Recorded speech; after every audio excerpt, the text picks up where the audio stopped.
Bien. La dernière présentation avant la plénière.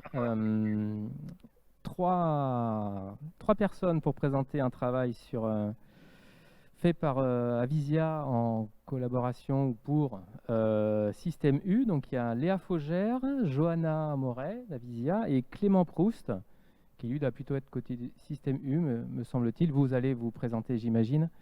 Alors à trois, je vous laisse la parole. Vous avez une petite demi-heure, 25 minutes, et puis on passera aux questions. Donc je donne le titre quand même.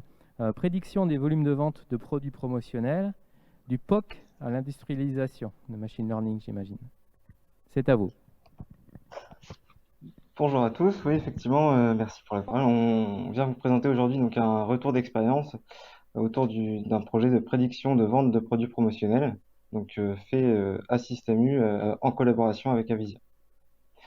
Donc je suis Clément Proust, référent IA chez UIRIS, qui est la DSI de Système U. Bonjour, donc je suis Johanna Moret, Data Scientist chez Avisia Sud-Ouest. Bonjour, et moi c'est Léa Faugé et je suis Data Scientist aussi chez Avisia Sud-Ouest. Alors pour introduire rapidement UIRIS, donc l'informatique du groupement Système U. Système U, donc c'est le quatrième groupe de distribution alimentaire français. Donc on a environ 1600 points de vente avec quatre enseignes de distribution majeures, Hyper U, Super U, U Express et Utile. Donc Système U est une structure coopérative, ça veut dire que chaque point de vente ou chaque associé a sa propre voix dans le système de décision de Système U, du groupement. Et donc c'est composé de trois entités, U-Enseigne, qui est la partie marketing et commerciale, Ulog, qui est la partie logistique. Donc, on a plus de 29 entrepôts qui desservent la totalité de la France et des dom-toms. Et UIRIS, donc l'informatique de Système U. On est donc 450 collaborateurs basés à Carquefou, à côté de Nantes.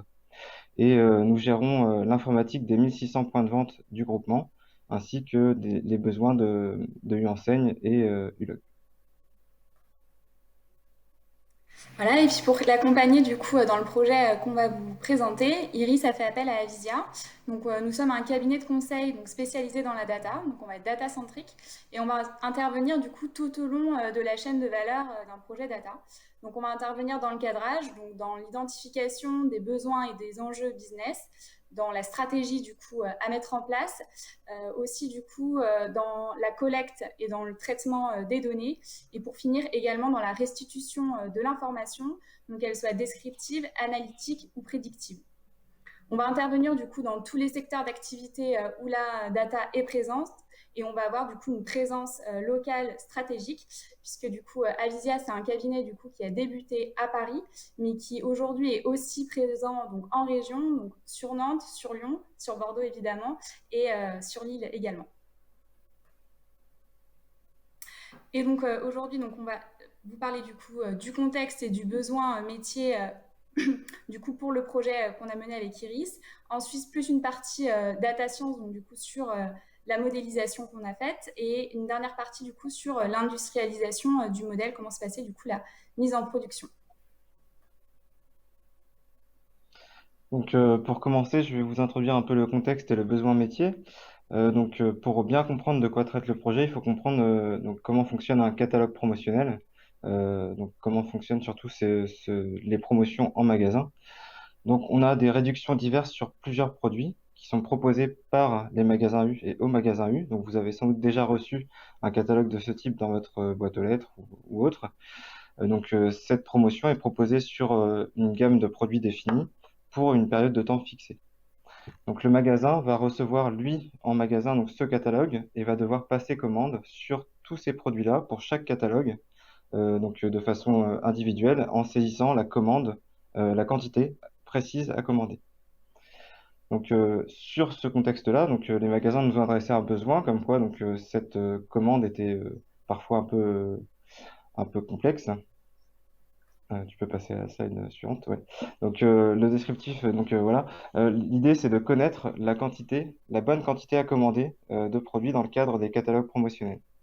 Donc actuellement, le fait de commander donc produit par produit, catalogue par catalogue, magasin par magasin, donc c'est une méthode manuelle qui, donc vous en doutez, génère un temps conséquent consacré à ce passage de commande, et on a une dépendance forte à l'expérience du collaborateur et à l'historique du produit également.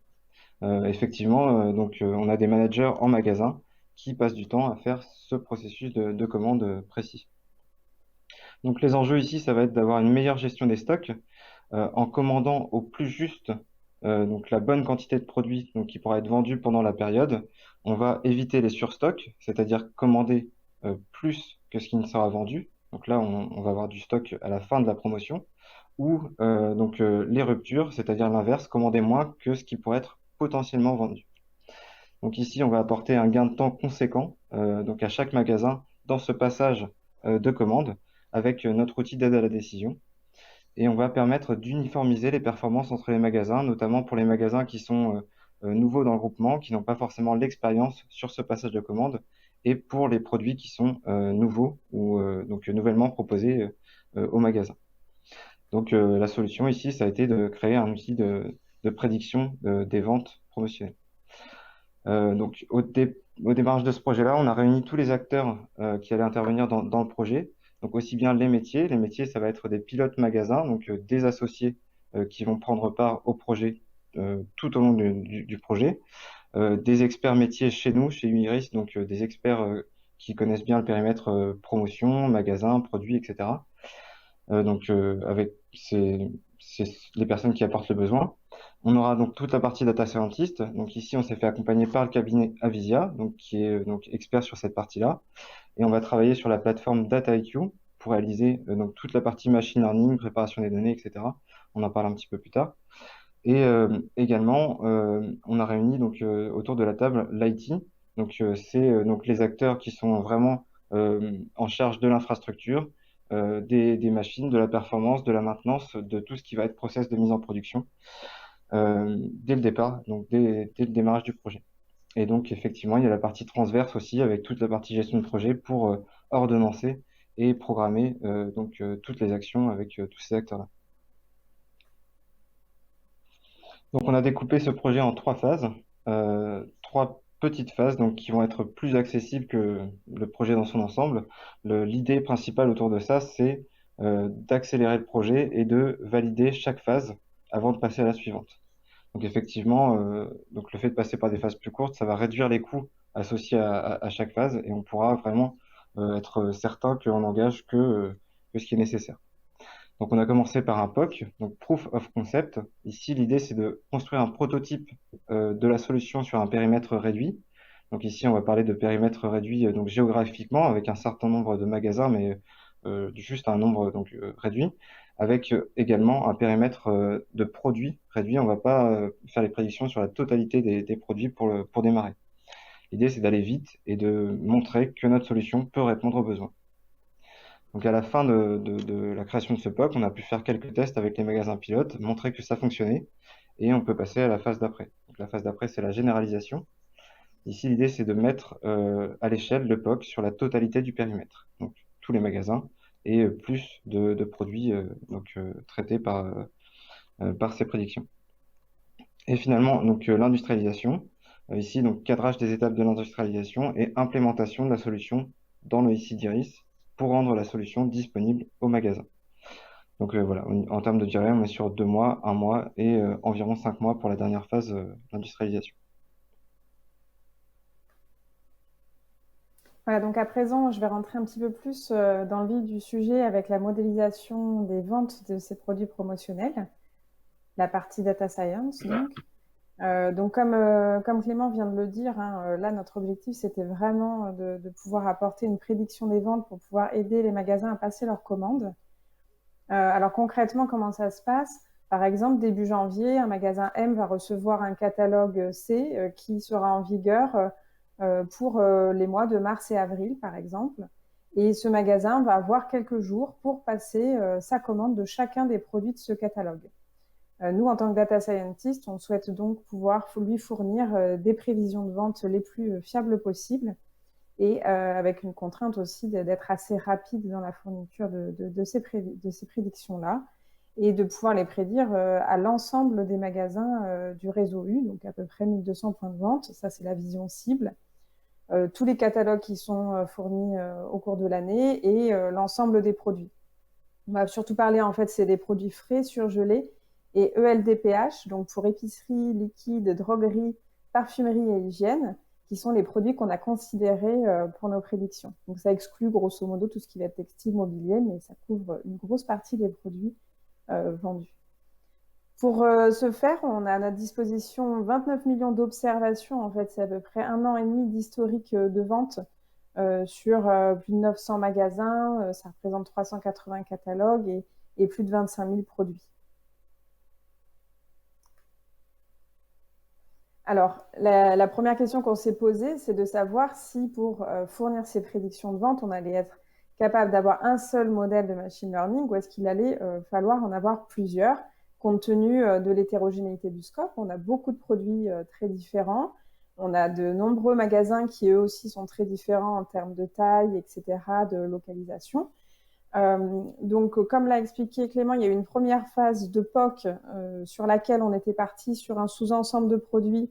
Donc, on avait exclu les produits frais et un sous-ensemble de magasins. Là, on était parti sur le fait que 3 modèles semblaient pertinents, un modèle qu'on appellera de niveau 1, niveau 2, niveau 3. J'expliquerai après exactement ce qu'il en est.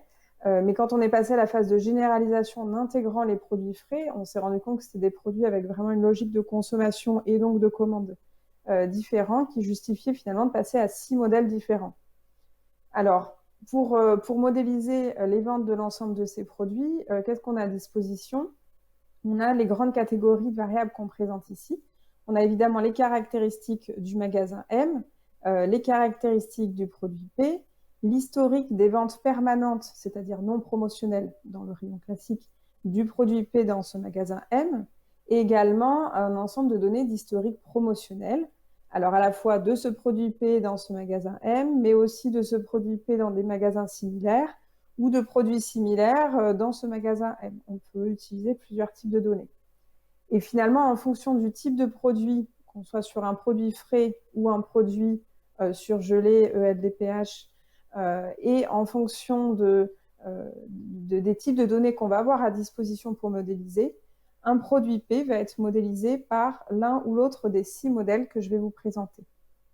Donc, le premier niveau, c'est lorsqu'on a toutes ces données à disposition, c'est-à-dire lorsque ce produit P dont on cherche à prédire les ventes a déjà été mis en promotion dans le magasin M.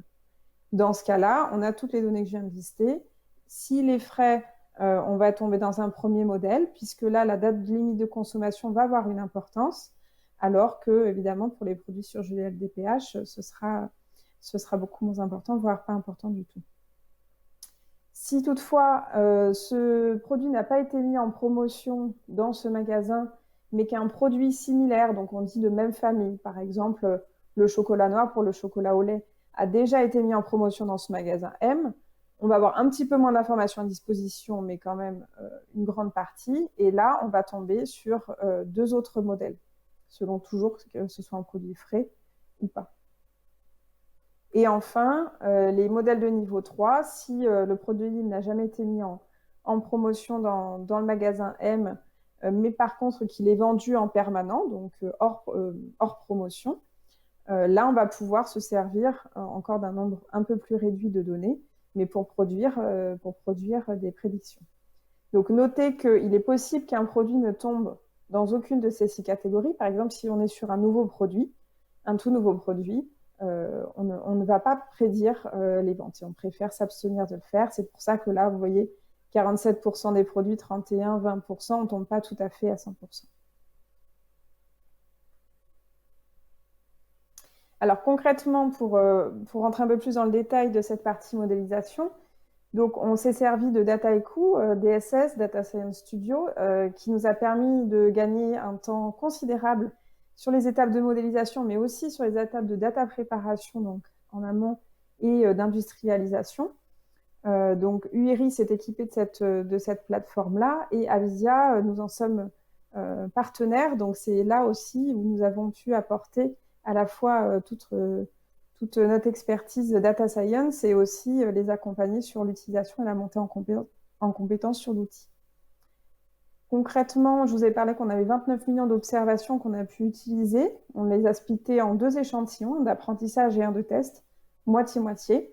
Et on a essayé évidemment plusieurs algorithmes, plusieurs types d'algorithmes qui étaient disponibles dans Dataiku, principalement à base d'arbres, des random forests, des gradient boosting, etc.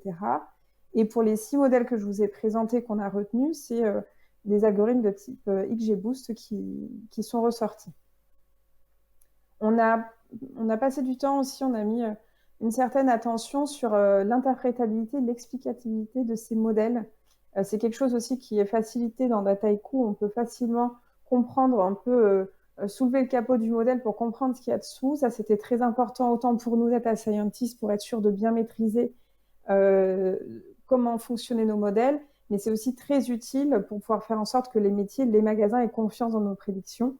On peut regarder par exemple l'importance des variables de chacun des modèles, donc là c'est un niveau global, la dépendance partielle d'une variable dans une prédiction, et on peut aussi analyser vraiment pour une prédiction donnée, donc faire de l'interprétabilité locale, regarder des valeurs qu'on appelle par exemple ICE ou Chapelet, qui vont nous expliquer pourquoi pour tel produit P, on a par exemple prédit 42 unités. On va savoir exactement ce qui a contribué à cette prédiction-là.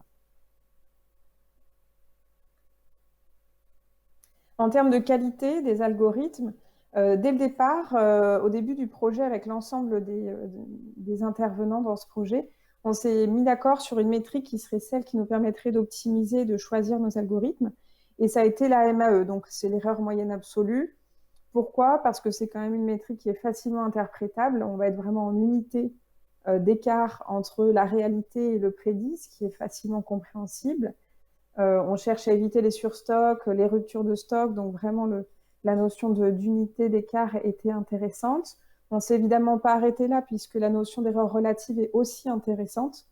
Donc globalement, sur les 6 modèles qu'on a retenus, on avait des MAE autour de, on va dire, de 11-12 unités pour les produits frais, autour de 8 unités pour les autres types de produits. Mais cela dit, comme les produits frais sont vendus en moyenne dans des quantités supérieures, finalement, si on regarde sur d'autres métriques, on avait presque une facilité plus grande à prédire les produits frais que les autres types de produits. Et grosso modo, plus on avait d'informations, donc plus on était vers le niveau 1, meilleure aussi était la prédiction.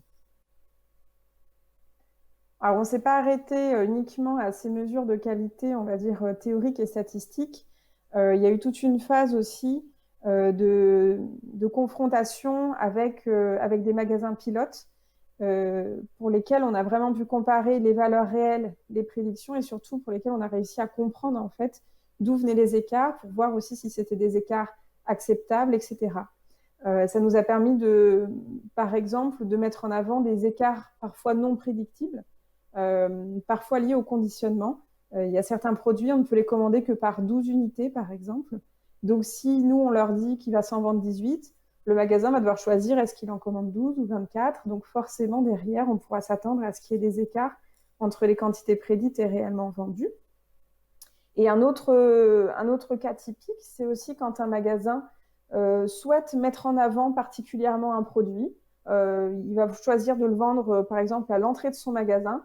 Donc, il sait d'avance qu'il va pouvoir en vendre beaucoup plus que ce qu'on a prédit nous. Et c'est très certainement ce qui va se réaliser grâce à cette mise en avant. Donc, il va se permettre d'en commander davantage. Donc voilà, et c'était très important d'avoir cet échange avec les magasins pour bien comprendre leur utilisation. C'est aussi pour ça qu'on est sur un outil d'aide à la décision et pas un outil de commande automatique.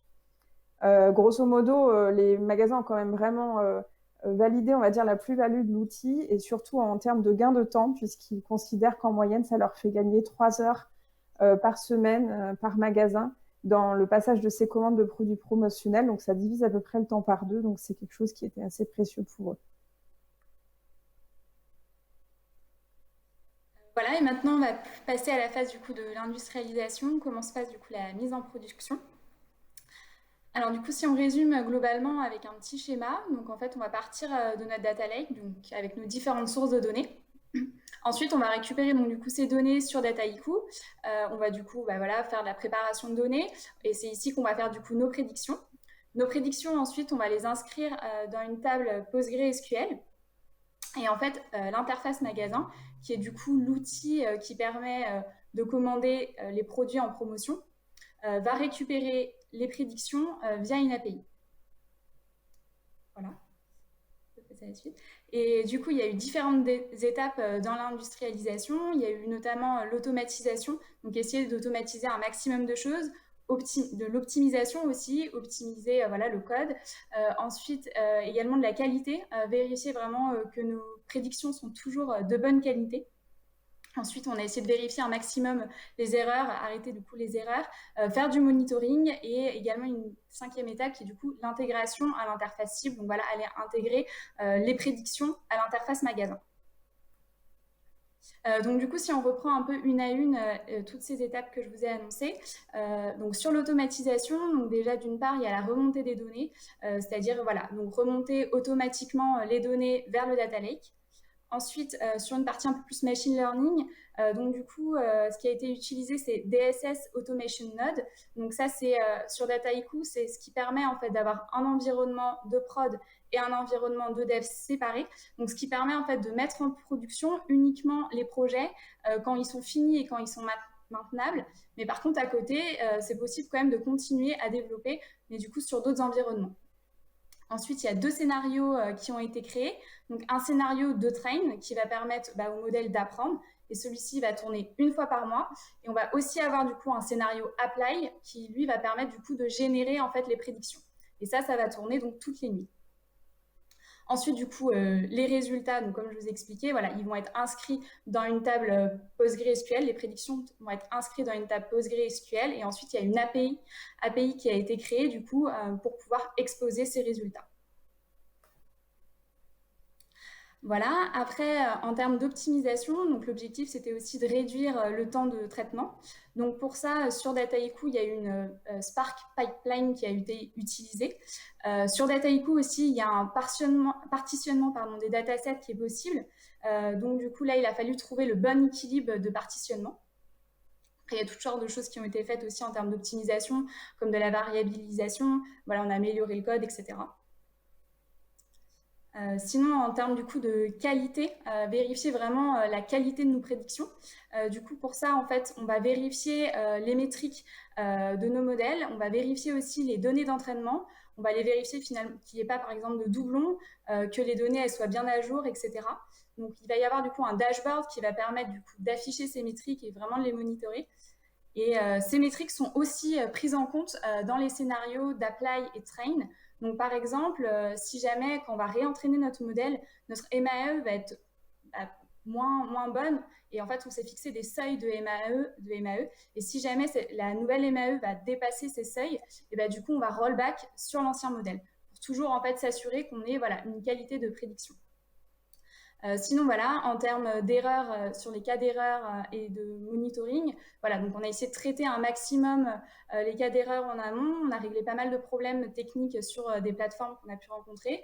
On va historiser aussi toutes les métriques qu'on a pu avoir pour vraiment arriver à bien comprendre en fait les erreurs qu'on a eues et pour arriver en fait à mieux les appréhender par la suite. Voilà.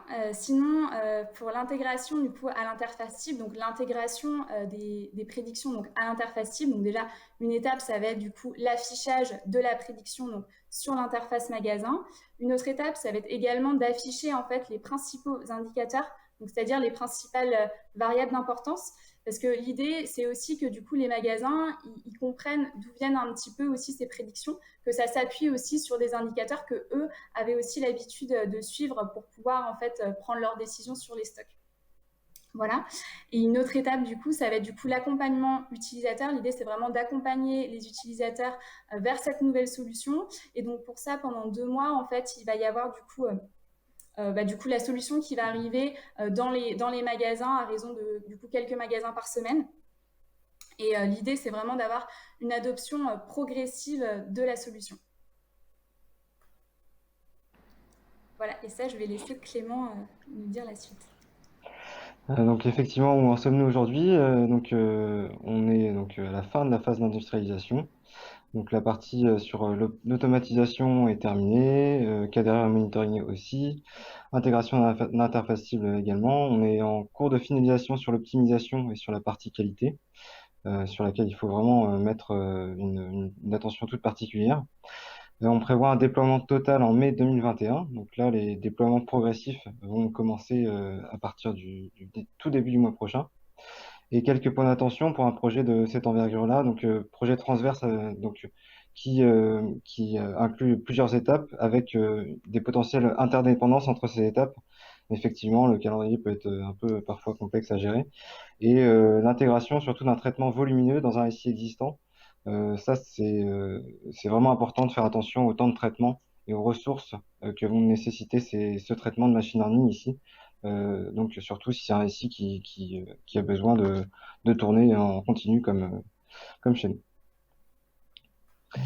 Et donc pour conclure, on peut résumer en disant que c'était un projet d'ampleur décomposé en grandes phases, donc avec un POC, une généralisation et une industrialisation.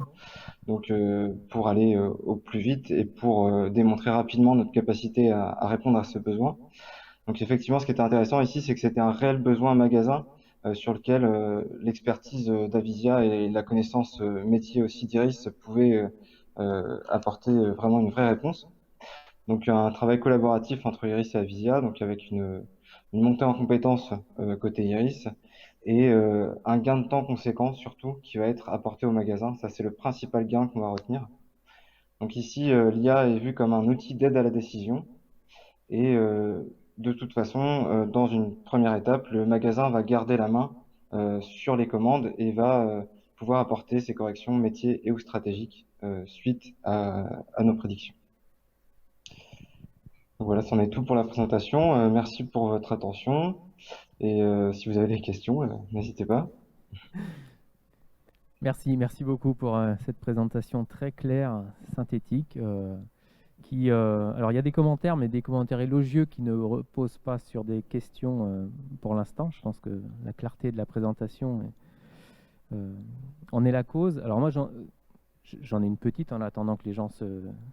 Voilà, à vos questions, Stéphanie. La variable cible, c'était le nombre de produits ou le nombre d'unités qui avaient été vendues ou qui avaient été commandées dans l'historique. Je n'ai pas bien compris cette nuance. Alors justement, c'est là la nuance. Donc, on se base donc sur la quantité vendue ici. Donc, ce qu'on essaie de retrouver, c'est effectivement la quantité qui va être vendue pendant une période donnée. Après, c'est pour ça que c'est pas un outil d'aide à la commande. Enfin, c'est un outil d'aide à la décision. C'est pas un outil de commande automatique. Le magasin, lui, va devoir se baser sur la quantité effectivement qui va être vendue, donc prédite, et va pouvoir faire ses actions stratégiques. Donc, notamment choisir le conditionnement inférieur ou supérieur en fonction de la volonté de faire du stock ou non, ce genre de choses. Donc comment dire, les aspects commandes seront gérés sans doute dans un second temps. Effectivement, c'est quelque chose d'important à avoir en tête parce que ce que ça veut dire, c'est aussi que notre historique sur lequel on a appris, c'était des ventes qui elles-mêmes étaient du coup conditionnées par les commandes qui avaient été passées. Donc, si un produit avait été vendu en quantité 20, enfin en 20 unités, mais en étant en rupture de stock, potentiellement, on aurait pu en vendre plus, mais on ne le saura jamais. Donc, c'est vrai que c'est intéressant d'avoir toujours ça en tête, notamment quand on regarde les métriques de qualité de l'algorithme. Tout à fait. Alors, il y avait une autre question, mais plutôt pour donc Clément. Est-ce que il y a en tête d'autres exemples d'applications, de projets IA chez Système U? Oui, tout à fait. On a plusieurs autres projets, notamment en machine learning, hein, sur des gestions d'approvisionnement, de logistique, et on va avoir aussi pas mal de projets autour de la computer vision pour essayer d'apporter un peu plus de confort aux utilisateurs des magasins et aux magasins en eux-mêmes. Tout à fait. D'accord. Alors, je vais poser quand même la dernière question, même si on a pris quelques secondes de retard. Jérémy Plade qui pose la question. Est-ce que des études sont également menées dans le même contexte sur l'impact des promotions sur les ventes futures de ces mêmes produits? Donc, non pas la quantité de produits à commander, mais le fait qu'une campagne de promotion va faire modifier l'évolution Oui, tout à fait. des ventes. Ça fait partie des indicateurs qui sont pris en compte dans les modèles de machine learning et qui effectivement sont à la base des prédictions. Tout à fait, c'est quelque chose qui est pris en compte. Bon, merci beaucoup à tous les trois. Merci à tout le monde d'être resté connecté et branché pour cette session parallèle qui se termine. Donc, on va vous laisser 30 secondes pour faire une mini pause et puis on va passer à la séance plénière. À tout de suite.